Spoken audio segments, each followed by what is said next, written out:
दूसरी इकाइयों के साथ संबंध को पहचान के निर्वाह कर रही है, तो जो समूह बनेगा वो भी तो व्यवस्थाई बनेगा। अगर ये पहली इकाई भी व्यवस्थित हो, ये दूसरी इकाई भी व्यवस्थित हो, दोनों एक दूसरे के साथ संबंध को पहचान के निर्वाह कर रहे हो, ये दोनों मिलके भी तो व्यवस्था ही बनेगी। धरती खुद में एक व्यवस्था हो, सूरज खुद में एक व्यवस्था हो, दोनों एक दूसरे के साथ संबंध को ठीक से पहचाने तो धरती और सूरज मिलके भी तो व्यवस्था ही बने।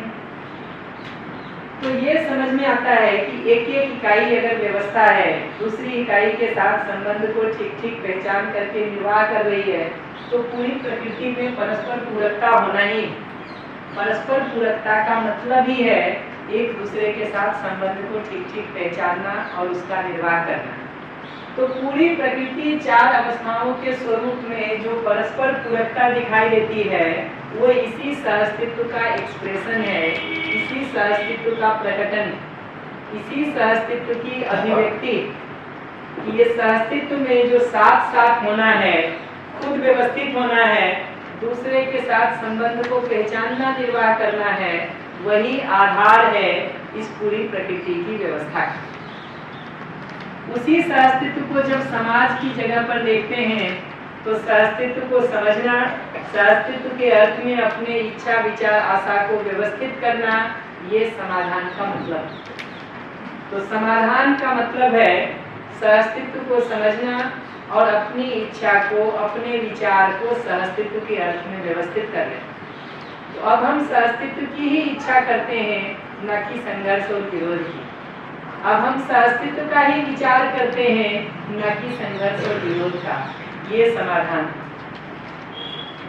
इसी तरह से जो शेष प्रकृति है, हवा, पानी, मिट्टी, पेड़ पौधा, पशु पक्षी, उनके साथ सहअस्तित्व का हम निर्वाह करते हैं तो हमारी समृद्धि होती है, आवश्यकता से अधिक सुविधा उपलब्ध होने के आधार पर। तो समृद्धि फल है मानव का शेष प्रकृति के साथ सहअस्तित्व पूर्वक जीने का। समाधान फल है अपनी इच्छा विचार आशा को सहअस्तित्व के अर्थ में व्यवस्थित करना। समाधान का मतलब है सहअस्तित्व के अर्थ में अपनी इच्छा विचार आशा को व्यवस्थित कर लेना। समृद्धि का अर्थ है मानव के अलावा जो शेष प्रकृति है उसके साथ सहअस्तित्व में जी लेना।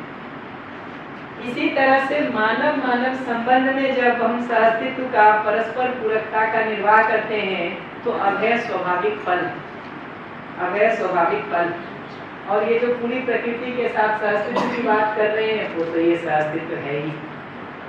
तो अब अगर लौट के देखेंगे तो जो समाज में चार लक्ष्य हम कह रहे हैं, समाधान, समृद्धि, अभय, सहअस्तित्व, ये बेसिकली उसी सहअस्तित्व को मानव मानव संबंध में देखते हैं तो अभय, उसी सहअस्तित्व को मानव और शेष प्रकृति में देखते हैं तो समृद्धि, उसी सहअस्तित्व को अपनी जीवन क्रियाओं में इंश्योर कर लेते हैं, इच्छा में, विचार में, आशा में, तो समाधान। तो जो अस्तित्व सहअस्तित्व के रूप में है ही, वही प्रकृति में परस्पर पूरकता के रूप में दिखाई देता है, वही समाज में समाधान, समृद्धि, अभय, सहअस्तित्व के रूप में दिखाई देता है। उसी सहअस्तित्व को जब हम परिवार में संबंध में महसूस करने जाते हैं तो प्रेम के भाव के रूप में दिखाई देता है। प्रेम के भाव का मतलब ही है सहअस्तित्व को देखने के आधार पर हर किसी से अपने को जुड़ा हुआ महसूस करना, हर किसी के साथ उस अपनापन को, उस जुड़ाव को, उस आत्मीयता को महसूस कर पाने का नाम ही प्रेम है। और यही प्रेम इन अलग अलग भावों के रूप में व्यक्त होता है। तो जहाँ से भी हमको सहयोग मिलता है, जहाँ भी हमको श्रेष्ठता दिखाई देती है, वहाँ सहअस्तित्व में कृतज्ञता, गौरव और श्रद्धा होना स्वाभाविक है। जहाँ हम दूसरे को सहयोग कर पाने की स्थिति में होते हैं, वहाँ सहअस्तित्व में ममता और वात्सल्य होना स्वाभाविक है। अस्तित्व को सहअस्तित्व पूर्वक देखने के आधार पर हमारी हर आवश्यकता की पूर्ति होती ही रहेगी, ये आश्वस्ति, ये विश्वास अपने में बना ही रहता है। दूसरे मानव के साथ सहअस्तित्व को देखने से सम्मान का, स्नेह का भाव होता ही है, क्योंकि सहअस्तित्व दिखता है तो दूसरा मानव भी अपने जैसा दिखता है और अपने से जुड़ा हुआ, अपने से संबंधित दिखाई देता है। तो ये सारे मूल्य और भाव को देखेंगे तो ये मानव मानव संबंध में सहअस्तित्व का विस्तार, समाज में जिन सारे लक्ष्यों की बात की है, ये सहअस्तित्व का अलग अलग स्तर पर एक्सप्रेशन है। जब मानव में लौट के देखने जाते हैं तो मैं और शरीर, इन दोनों का सहअस्तित्व दिखाई देता है। उसके तहत शरीर में स्वास्थ्य और मैं में संयम का भाव, ये समझ में आता है। मैं में संयम होने का मतलब यही है कि शरीर के साथ हमारे सहअस्तित्व पूर्वक, पूरकता पूर्वक जीने का स्वरूप क्या है, उसको हम समझ के अपने में इंश्योर कर लें, ये संयम। उसके साथ जब हम सहअस्तित्व का निर्वाह करते हैं तो शरीर में स्वास्थ्य होता ही। इस लास्ट लाइन पर आता हूं। तो जितनी बात मैं कह रहा हूं कि अस्तित्व को देखेंगे तो वो पहले से ही सहअस्तित्व पूर्वक है, हमको बनाना नहीं। पहले से ही अस्तित्व सहअस्तित्व पूर्वक है। इस सहअस्तित्व के एक्सप्रेशन के रूप में चूंकि इकाई ऊर्जा संपन्न है, स्वयं में व्यवस्था है, दूसरी इकाई के साथ संबंध को पहचानने और निर्वाह करने के आधार पर व्यवस्था में भागीदारी करती है, इसलिए प्रकृति में वही सहअस्तित्व परस्पर पूरकता के रूप में चारों अवस्थाओं के साथ संतुलन के रूप में दिखता है। वही सहअस्तित्व अपने जीवन क्रियाओं में इच्छा विचार आशा के व्यवस्थित होने से समाधान के रूप में दिखता है। उसी सहअस्तित्व को हम शेष प्रकृति के साथ निभा लेते हैं तो समृद्धि होती है। उसी सहअस्तित्व को मानव मानव संबंध में निभा लेते हैं तो अभय होता है। उसी सहअस्तित्व को पूरी प्रकृति के साथ जीने का काम करते हैं तो वही सहअस्तित्व लिखा हुआ है। उसी सहअस्तित्व को मानव मानव संबंध में फैला के देखने जाते हैं तो प्रेम के भाव के रूप में दिखता है। विश्वास, सम्मान, स्नेह जैसे भावों के रूप में दिखता है। ममता, वात्सल्य, कृतज्ञता, गौरव, श्रद्धा, ये सब को देखेंगे कि क्या है, तो मानव मानव के सहअस्तित्व में पूरकता के साथ एक दूसरे के लिए सहयोग पूर्वक जीने का डिजाइन। तो सहअस्तित्व का विस्तार ही यहाँ से यहाँ तक नीचे दिख रहा है। उसी सहअस्तित्व को अपने में महसूस कर पाने को अनुभव की क्रिया के रूप में पहचाना। तो अनुभव का मतलब है उसी अस्तित्व को जो पहले से ही सहअस्तित्व पूर्वक है, हम उसको सहअस्तित्व पूर्वक देख पाए, महसूस कर पाए। और सहअस्तित्व पूर्वक देखने का मतलब है इस पूरी प्रकृति को व्यापक में संपृक्त देखने के आधार पर हम एक अखंड समग्र वास्तविकता के रूप में देखते हैं, न कि अलग थलग इकाइयों के समूह के रूप में देखते हैं। तो ये प्रकृति या अस्तित्व कोई झुंड नहीं है, कोई भीड़ नहीं है कि अलग अलग जगह से लाके कमरे में बंद कर दिए। ये सहअस्तित्व या पूरकता के रूप में डिजाइन दिखता है। उस सहअस्तित्व को अपने में महसूस कर पाने को अनुभव की क्रिया के रूप में पहचाना। अनुभव की क्रिया के रूप में पहचाना। ये जो अस्तित्व सहअस्तित्व पूर्वक हमको दिखता है, महसूस होता है, वो अनुभव की क्रिया है, जिसका मतलब है पूरी अस्तित्व को हम एक अखंड वास्तविकता के रूप में देखते हैं। इकाई हमको ऊर्जा संपन्न समझ में आती है, स्वयं में व्यवस्था और अपने से बड़ी व्यवस्था में भागीदारी करती हुई दिखाई देती है। ये सहअस्तित्व में अनुभव है। इसी सहअस्तित्व का जो प्रकृति के स्तर पर चारों अवस्थाओं में परस्पर पूरकता और व्यवस्था हमको दिखाई देती है, उसको अपने में देख पाने को बोध की क्रिया के रूप में पहचाना है। तो बोध का मतलब है इस प्रकृति में व्यवस्था को देख पाना। अनुभव का मतलब है इस अस्तित्व को सहअस्तित्व पूर्वक देख पाना। अब स्पीड कम कर लिया हूं मैं, आराम से पकड़ सकते। ये जो अस्तित्व को सहअस्तित्व पूर्वक देखने की बात है, वही जीवन में अनुभव क्रिया के रूप में। तो जीवन में अनुभव क्रिया का मतलब है अस्तित्व को सहअस्तित्व के रूप में देख पाना, महसूस करना। जीवन में बोध क्रिया का मतलब है इस प्रकृति की चारों अवस्थाओं के स्वभाव धर्म को, उसमें भी मुख्य रूप से धर्म को ठीक ठीक समझना और उनकी परस्पर पूरकता को देख पाना। ये बोध की क्रिया है। अनुभव हो गया। बोध हो गया। चिंतन की क्रिया का मतलब है मानव के रूप में अब हम परिवार के साथ, समाज के साथ, प्रकृति के साथ कैसे जिएंगे उसका विस्तार करना। कि मानव के रूप में हम परिवार में कैसे जिएंगे, समाज में कैसे जिएंगे, प्रकृति के साथ कैसे जिएंगे, उसके विस्तार करने को चिंतन की क्रिया के रूप में पहचाना है। तो चिंतन की जगह पर अपने में ये सारे भाव दिखाई देंगे, भाव दिखाई देंगे। समाज में जीते हुए धीरता, वीरता, उदारता, दया, कृपा, करुणा जैसे स्वभाव दिखाई देंगे। प्रकृति के साथ जीते हुए उसका सदुपयोग करने का, उसका संरक्षण करने का, उसका संवर्धन करने का मानसिकता दिखाई देगा, तत्परता दिखाई देगी। चिंतन समझ में आया किसको कहते हैं? बोध समझ में आया, अनुभव समझ में आया। उसके आधार पर जो हमारी इच्छा बनेगी अब वो इन्हीं भाव के साथ जीने की बनेगी, इन्हीं लक्ष्यों को प्रमाणित करने का बनेगा, प्रकृति के साथ पूरकता में ही जीने का बनेगा। तो जो विचार अब हमारा चलेगा वो इन्हीं भावों को, इन्हीं लक्ष्यों को, इन्हीं पूरकता को इंश्योर करने का तो चलेगा। और कौन सा विचार चलेगा? तो उसको बेसिकली सहअस्तित्व के विचार के रूप में पहचाना है। और इस विचार के साथ हम जो भी चयन करेंगे, जो भी अंतिम निर्णय लेंगे, वो तो इसी अर्थ में लेंगे। तो ये जो पूरा अस्तित्व सहअस्तित्व पूर्वक हमको दिखता है और सहअस्तित्व को ही हम अपने जीने का आधार बना लेते हैं, निर्णय करने का, विचार का आधार बना लेते हैं, वो सत्य की दृष्टि। कि सत्य की दृष्टि के तहत अब हम उसी विचार को आगे बढ़ाते हैं जो सहअस्तित्व को प्रमाणित करने वाला। धर्म की दृष्टि के तहत हम उसी विचार को आगे बढ़ाते हैं जो प्रकृति की परस्पर पूरकता को आगे बढ़ाने वाला।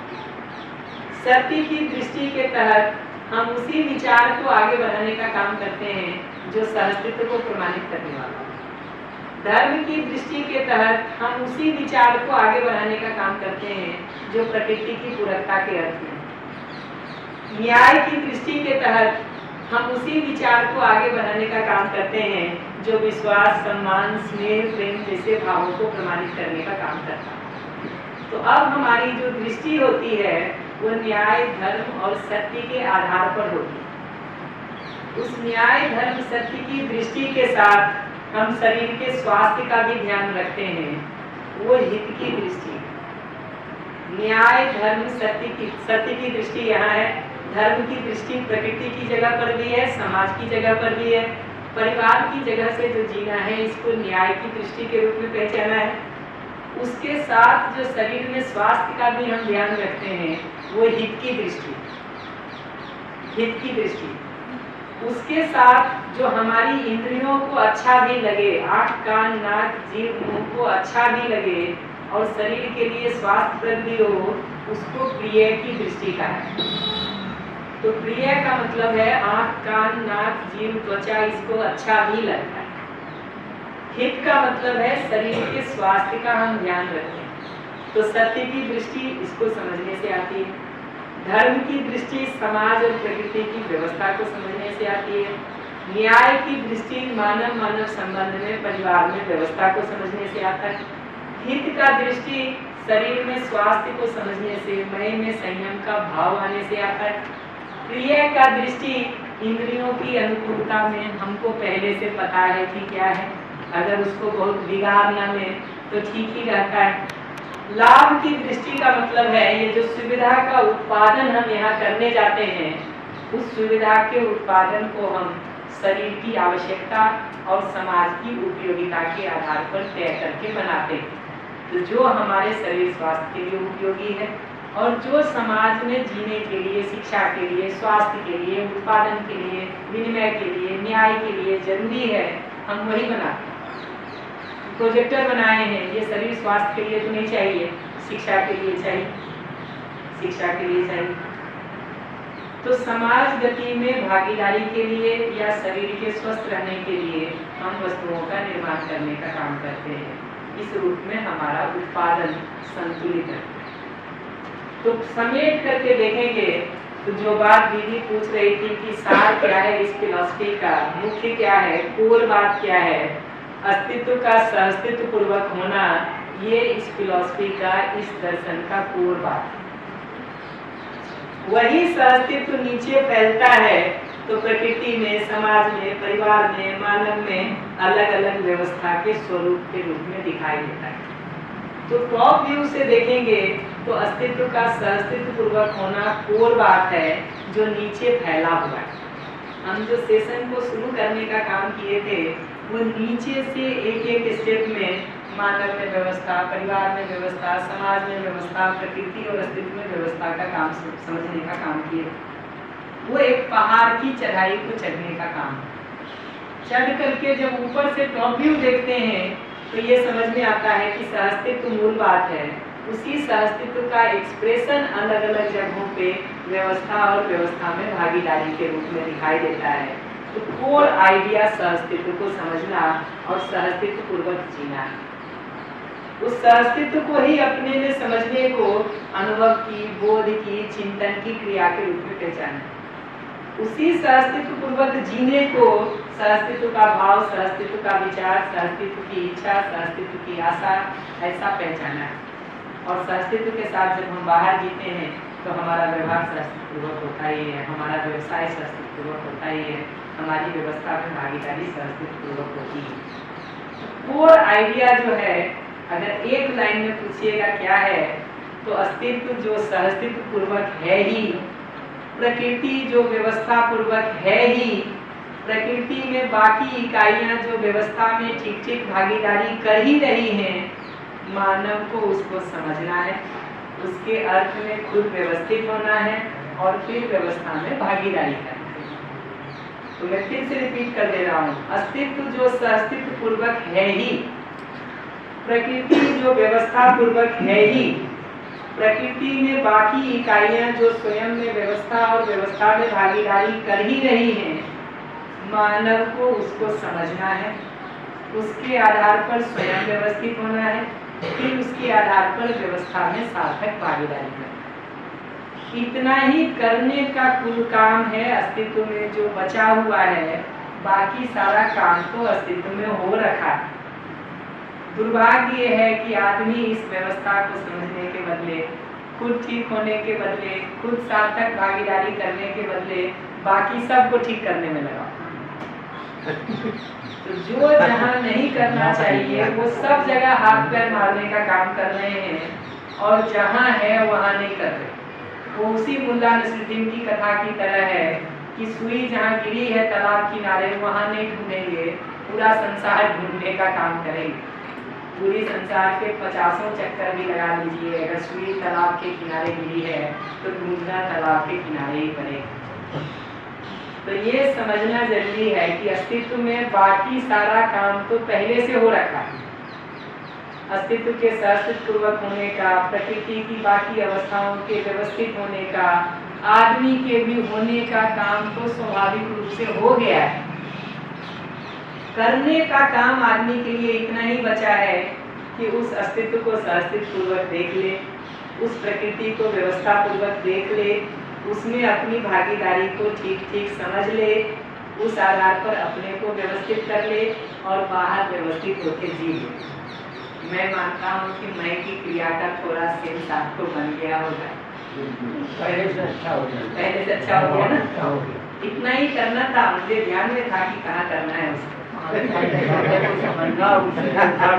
और क्या, फिर भी कोई प्रश्न होगा तो कल, एक मिनट नहीं, आज नहीं करेंगे, कल पहले सेशन में 9 बजे हम 2 काम करेंगे। एक तो इस प्रश्न पर बात करेंगे, दूसरा इस पूरे के आधार पर आगे घर लौट के आप अभ्यास कैसे इसको कर सकते हैं उस पर बात करने का काम करेंगे। क्योंकि उसको अगर नहीं करते हैं ना तो आज एक अंकुर निकलता है, उसको अगले दिन ऊपर पे जाके पैर रख देंगे और 2 पत्थर डाल देंगे तो कल को ढूंढना मुश्किल हो जाएगा कि ये बीज और अंकुर था कहाँ। तो कल उस पर हम बात करेंगे। तो आपके प्रश्न को पहले रिस्पॉन्ड कर देंगे, फिर जो आगे करने वाला भाग है उसको कल पहले सेशन में हम कर देंगे। कल के दूसरे सेशन में तो 11 से 1 वाले सेशन में तो आपसे फीडबैक सुनना है कि आपको क्या बात समझ में आई। और कल लंच में 1:30 बजे तक लेटेस्ट हम लोग सेशन को पूरा करने का टारगेट कर रहे हैं। थोड़ा बहुत आगे पीछे हो सकता है। मरिया जी नमस्ते। 4:30 बजे यदि मिलेंगे तो आर्य जी का सेशन है स्वास्थ्य वाला, करके ठीक कर लेना। अब अगर देखेंगे ना, जो पूरी बात शुरू से कर रहे थे, हमारे पास 15 मिनट का समय है, मैं उसको वापस लौट के समराइज कर देता हूँ। धैर्य रखिएगा, मैं की क्रिया को भी मैं इसमें लास्ट में प्लेस कर देता हूँ। आप निश्चिंत रहिएगा, जितना आपके लिए जरूरी है वो कर देता हूँ। पूरे अस्तित्व को देखते हैं ना, तो वो सहअस्तित्व के रूप में दिखाई देता है। सहअस्तित्व का मतलब है व्यापक वस्तु दिखाई देती है, और व्यापक में एक एक के रूप में इकाइयां संपृक्त दिखाई देती है। और व्यापक और प्रकृति का जो ये सहअस्तित्व दिखाई देता है, उसमें हर इकाई ऊर्जा संपन्न दिखती है, स्वयं में व्यवस्था दिखती है, अपने से बड़ी व्यवस्था समग्र व्यवस्था में भागीदार दिखती है। अस्तित्व सहअस्तित्व पूर्वक है ही। हम समझें तब भी अस्तित्व सहअस्तित्व पूर्वक है, हम ना समझें तब भी अस्तित्व सहअस्तित्व पूर्वक है। जितना ये बात समझ में आती है कि उसी एक व्यापक वस्तु में इस पूरी प्रकृति का होना है, और उसी व्यापक में होते हुए ये पूरी प्रकृति एक दूसरे से जुड़ी हुई है, इसका मतलब पूरा अस्तित्व एक अखंड वास्तविकता है, एक समग्र वास्तविकता है, न कि टुकड़े टुकड़े के रूप में बटी हुई अलग अलग इकाइयां हैं। जैसे हमारा आंख, कान, नाक, जीभ, मुंह, इसको कोई अलग अलग देखने का काम कर सकता है, लेकिन ये समझना जरूरी है कि ये स्वस्थ शरीर के एक हिस्से हैं, और उस स्वस्थ शरीर में अपनी भूमिका, अपनी भागीदारी को निभाने का काम करते हैं, ना कि आंख का अपना कोई इंडिपेंडेंट अलग थलग अस्तित्व है। ऐसे ही मानव को देखने जाएंगे तो इस प्रकृति का, इस धरती का एक अविभाज्य हिस्सा है। इस धरती को देखने जाएंगे तो सोलर सिस्टम का एक अविभाज्य हिस्सा है। सोलर सिस्टम को देखने जाएंगे तो इस आकाश गंगा का, इस गैलेक्सी का एक अविभाज्य हिस्सा है। इसी तरह से ये गैलेक्सी आपस में एक दूसरे से जुड़ी हुई। इस जुड़ाव को जितना हम अपने में देख पाते हैं, महसूस कर पाते हैं, उतना उतना सहअस्तित्व के अर्थ में अपना जीने का काम हो सकता है। जितना इसको हम नहीं देख पाते हैं, अलग थलग अपने को देखते हैं, उतनी अपनी मनमानी की संभावना है। इसी सहअस्तित्व को साथ साथ होने को और एक दूसरे के साथ पूरक होने को देखेंगे